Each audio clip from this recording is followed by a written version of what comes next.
In this lesson, we're going to look at what happens when you graph y equals negative f of x. The easiest way to understand this example is to think about quadratic functions. So if you think of y equals x squared, an image in your head should appear of a minimum turning point going through 0, 0, a parabola. Now when you draw y equals negative f of x, this reflects up and down the way, reflecting the x-axis as if a mirror was placed there. So you'd have a maximum turning point going through 0, 0. The same happens with any function. If you think of y equals sine x, and then you think of y equals negative sine x, the graph flips up and down the way, a mirror image appearing. So if we look at this example here, y equals f of x, then we want to flip this up and down the way and create a mirror image reflecting in the x-axis. So to do that, I'll just flip this like that. So this is their mirror image. So the 0, 1 would become 0, negative 1 down here. The 2, 3 would become 2, negative 3.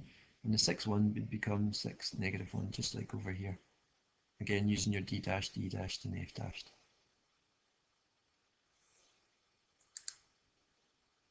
We're now going to look at what happens to the graph of y equals f of negative x. And the easiest way to understand this is to look at a table of values. If we think of this table of values as a function, a doubling function, y equals 2x for example, the 3 becomes 6 and 2 becomes 4 and 1 becomes 2 and so on.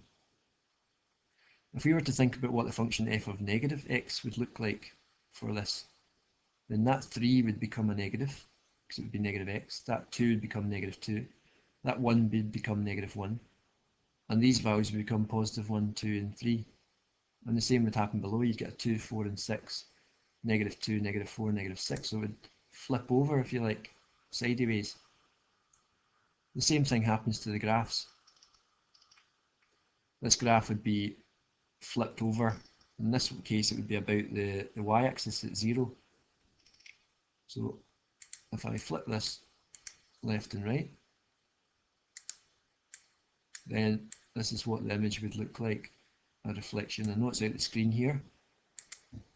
So we'll move over to this side and we'll see what it looked like. So this 2, 3 becomes negative 2, 3. The 0, 1's on the reflection line or axis of symmetry, so it stays the same. And the 6, 1 becomes negative 6, 1. So the reflection about the y-axis if you've got y equals negative x.